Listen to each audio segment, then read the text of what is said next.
Welcome to the Motherhood and the Brain podcast, a podcast where we dive into ways to help us navigate motherhood and family dynamics using brain-based methods. My name is Esther Mbabazi, and today I am going to talk about struggling to get your preteens to listen to you without resorting to yelling. This is important because many people out there have this challenge or issue in their homes. So before we begin, I want to state a small disclaimer. I am not a psychiatrist, psychologist, or any other licensed mental health worker. On this podcast, Motherhood and the Brain, I am just sharing what has worked for me in my life, what helped me transform my emotional, physical, and mental well-being. Because just like you, probably listener, I was feeling stuck. I was confused. I thought there was something wrong with me because of the way I felt, because of all the challenges that came or come with motherhood. So let's begin today's podcast episode. It's episode number 12, by the way.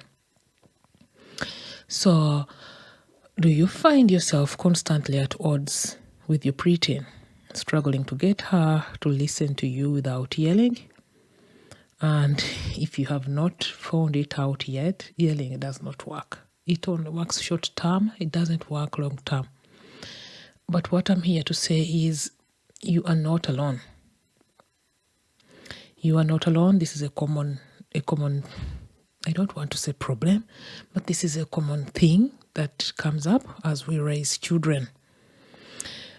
In order for us to understand why that happens, we start by trying to understand what goes on in our preteens' brains. I'm saying trying to understand because we cannot for sure know what other people are thinking. But when we try to understand what they are going through, then we know that our kids have their own thoughts and their own emotions and their own opinions about things. All of us who have like a well-functioning brain have something that is called autonomy or agency. It is like recognizing that your preteen has their own thoughts too, even if they are different from yours. It's like your preteen starts having something to say on almost anything you ask them to do or you say to them. They are not being difficult, or she's not being difficult. It is just her starting to figure out what she likes and she doesn't like. She is just questioning why things are done the way they are and not the other way or in reverse. And when you look at it from an optimistic point of view, it is actually a good thing because it shows that your teen is developing their own opinions and she's learning to think for herself. So instead of you seeing it as a challenge, you can choose to think of it as she is growing into her own person. It is all part of her becoming more independent and learning to find her feet in the world, learning to navigate the world around them. Even though it can seem like she's testing your authority, trust me, this is not about you at all. And this is the biggest problem that we make, the biggest problem that I made, making things mean things about me. And then before we know it, we get defensive. If you grew up in a home or environment where agency or autonomy was not encouraged, it was suppressed, you most likely internalized this as well. Now that you are a mom and your preteen is going through the same phase, you are struggling, you are quashing them, you are suppressing them, and all this happens like unconsciously. I don't think we set out to do this, but we just find ourselves doing it because of the way we were brought up. If we do not have awareness around it, we will find ourselves doing the exact things that our parents did, even though we did not like those things. For example, I grew up in an environment where children were seen but not heard. Like no adult was interested in what you had to say. When we said something back, it was considered disrespectful. It was considered like testing the adults, questioning what adults saying. It was considered being a wiseacre. I don't even think that is a word. Like being a wiseacre, that is what they called it. When we asked questions or when we didn't do as we were asked, we were considered wiseacres. Nobody wanted smart pants, like all these names. But you take a moment and pause. Do you really, deep down in your heart, do you really want to raise a child who is a pushover? Do you really, really, from deep down in your heart, want to raise a child who does not believe, who does not stand in what they believe in? Just think about it. Is that the child you want to raise? That cannot stand in what they believe in?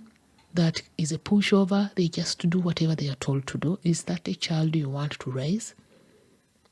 The answer is most likely no. And the best place for them to learn these skills is at home. It is fascinating how our brains are made. We want our kids to grow up and thrive in the world, find their placing in the world and do things. But we will not let them practice those skills at home. At home, we just want them to sit and obey and abide by whatever we say. And then when they grow up and they struggle finding their fitting and they struggle saying whatever they believe in, then we blame them. You see how the brain is funny? That is why we create awareness around what we are doing. What are we doing and what are we doing, whatever it is that we are doing. Another reason why you are struggling to get your child to listen is because, and this is major, her brain is under development. The areas in her brain that are responsible for emotional regulation, feelings, and control are under development. They are not fully developed, they are developing. Sometimes they are on, other times they are off. This is what explains the mood swings. Sometimes that area of the brain is on, and other times it is not functioning. So when you tell your child something, and maybe they emotionally respond to you, this is biology. I like to remind myself that this is biology, this is natural. There is nothing I can do about this, and there is nothing they can do about this. This is biology, pure biology. We just have to be patient. It is beyond their control. Additionally, our preteens are going through physical changes and hormonal changes, which can be overwhelming and frightening. They may feel confused and scared, and this fear can present itself as anger or defensiveness. Preteens also face external pressure from peers and social media.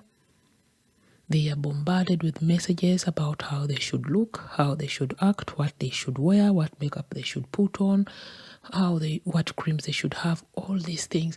I remember I had it tough as a preteen, so I can't even imagine what our kids are going through today. It is a lot of pressure on them, and they do not have the vocabulary to verbalize. Is that a word, verbalize? Like to put in words what they are going through. They don't have the vocabulary for that. They don't know how to articulate how they feel in regards to what they think. So sometimes they end up acting out Sometimes they shut you out. Like when you speak to them, it's like they're not listening. It's because they are in their own little cocoon trying to figure out all these changes that they are going through. It is a lot for them to handle. And many of them, even adults, many of our preteens do not have coping mechanisms to deal with all these changes that are coming that are beyond their control. So what they do is they act like they are not listening. Maybe they are not listening because they are in their own cocoon, they are in their own world, trying to find out what this whole growing up thing is about. So as a mother, it's crucial to recognize that your preteen's behavior is not necessarily a reflection of you. It is very easy to internalize her actions and interpret them as a sign of you being a failure as a mother. But when you're doing that, you are missing the point. Your preteen needs support and understanding now more than ever. Let me say that. Even though you're going through some very explosive emotions with your preteen, they need more support, or she needs more support now than ever. So instead of finding yourself reacting defensively or attempting to control her behavior, you could ask your brain about the assumptions it makes. Rather than jumping to conclusions, like I said, in my culture, when a child voices their opinion, even now they still think it is disrespectful. I usually pause and ask myself, is this really true, brain? What other ways can I think about this situation instead of thinking that she's disrespectful? And one of the emotions that have really helped me during this journey is being curious or curiosity. A simple question like, I wonder what she's going through right now. I wonder why she did that. I wonder why she said that. How can I be of help? How can I help her? Immediately when you start asking your brain questions like that, first of all, it will give you answers. Your brain will go to work and find answers. Second of all, you will notice a shift in your posture. You will become, for lack of a better word, softer around the edges. You will not be so defensive or aggressive in your posture. You become softer and you open yourself up because now you want to know what is going on with her.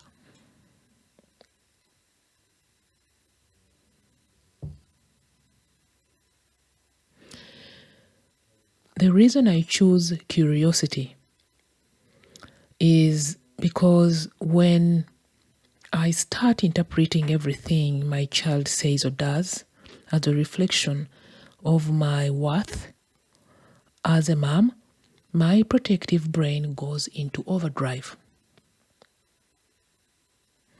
My protective brain thinks that, like, I'm not measuring up as a mom.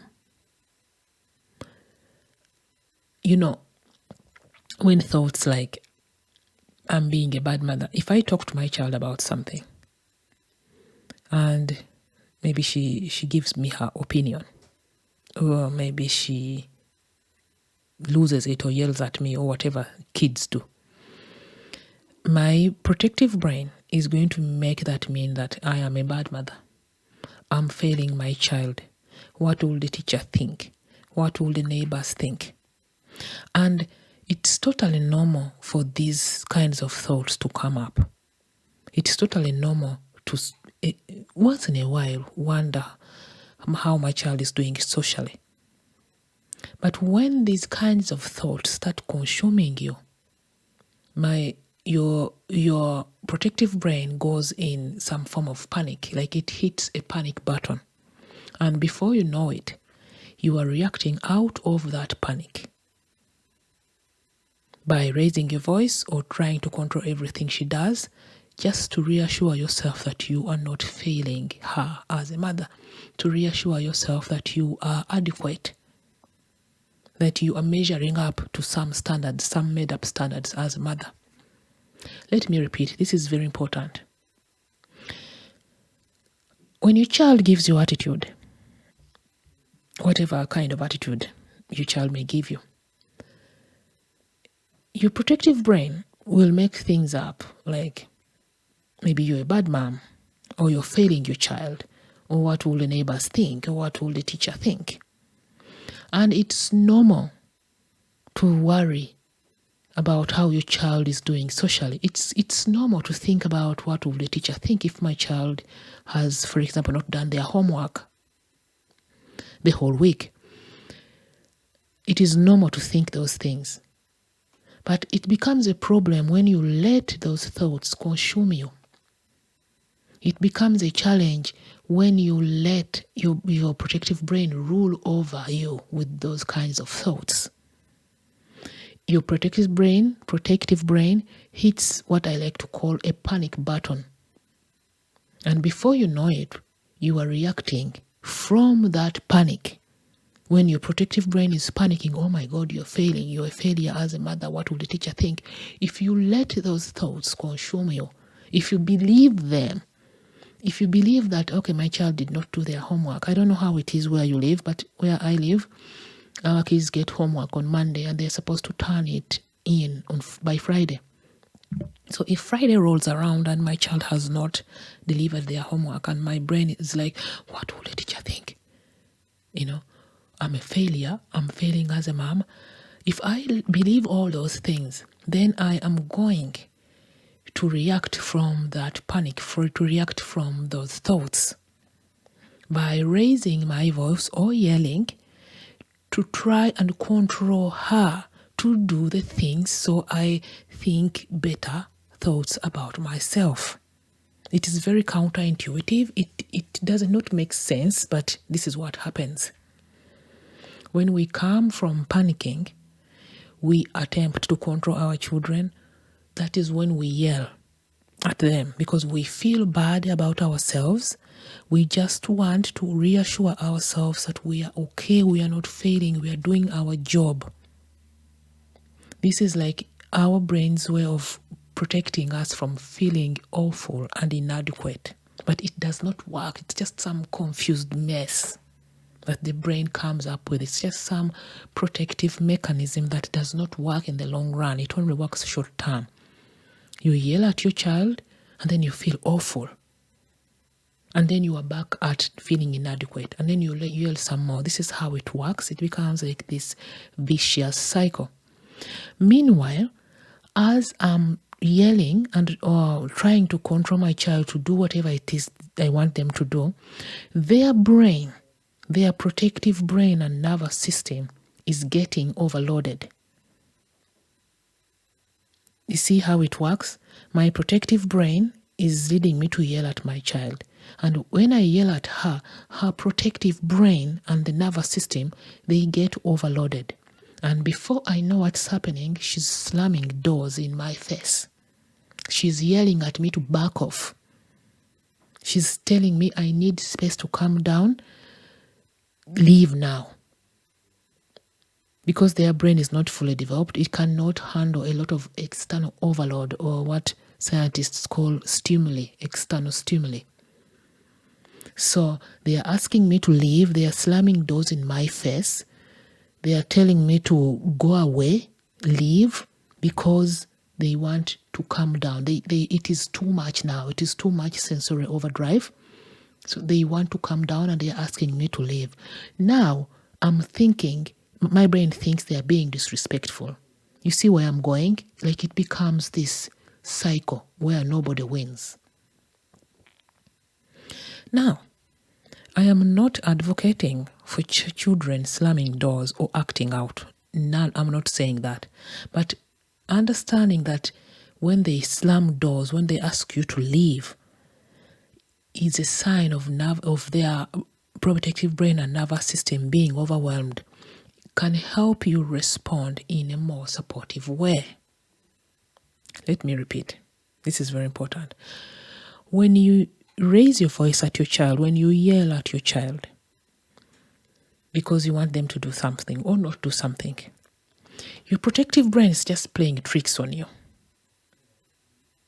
It thinks that by you yelling, you are reassuring yourself that you are not failing as a mother. This is a way your protective brain protects you from feeling inadequate and awful about yourself, but it works only short term. And meanwhile, as you're yelling and trying to control your child to do whatever it is you want them to do or not do, their protective brain and their nervous system is getting overloaded. And before you know it, they are slamming doors in your face. They are asking you to leave because they feel now it's too much. It's too much. I can't handle this anymore. But because of the way some of us were brought up, we may interpret that as being disrespectful. How can she slam the door in my face? But they are not being disrespectful per se. It is just their body's way of saying, I can't handle this. This is too much. I can't cope. Leave. Too much is going on. Can you leave now? I'm not condoning children slamming doors, no, or acting out or shouting or yelling. I'm not doing any of that. But I just want you to understand that when they are doing these things, these are signs that their brains and the nervous system are overwhelmed. When we have this awareness, then we are able to respond in a more supportive way. They are not setting out to be evil, no. This is just their nervous system and protective brain reaction to whatever is going on around them, to whatever information, to whatever stimuli they are picking on. They are saying, enough now, leave, go. When we are calmer, then we can talk about this. So learning to recognize that it's your protective brain driving those reactions can be a game changer. At least in my life, it has been a game changer. You step back and realize that, hey, I don't have to go in full panic mode every time something goes wrong. I don't have to go in full panic mode every time I ask my child to do something and they don't, or I ask them not to do something and they do it. This is just my protective brain reacting this way. So when you understand where your reactions are coming from, when you understand where your anger is coming from or frustration is coming from, you will start responding with empathy and understanding. I have a son and he's a gamer. If you hear any noise in the background, he's gaming. Sorry about that. So where was I? I said once you understand where your frustration and overwhelm are coming from, they are coming from your protective brain trying to protect you. It does not mean that you have to obey everything the protective brain comes up with. You just have to learn and step back and say, okay, I see what's going on, brain. You feel scared. You think we are not enough. This is how I speak to myself. I see what's going on, brain. You think because she said A, B, C, I'm not enough, I'm a bad mother. It is okay. It is okay. I'm fine. There is no need to go in panic mode. We are doing okay. We are fine. Once you understand where frustration is coming from, overwhelm, anger, whatever you're feeling is coming from, you will start responding with more empathy and understanding towards yourself and your preteen. Thank you so much for listening today. I apologize, there was some noise towards the end because of the gamer. Talk to you again next week. Bye, everyone.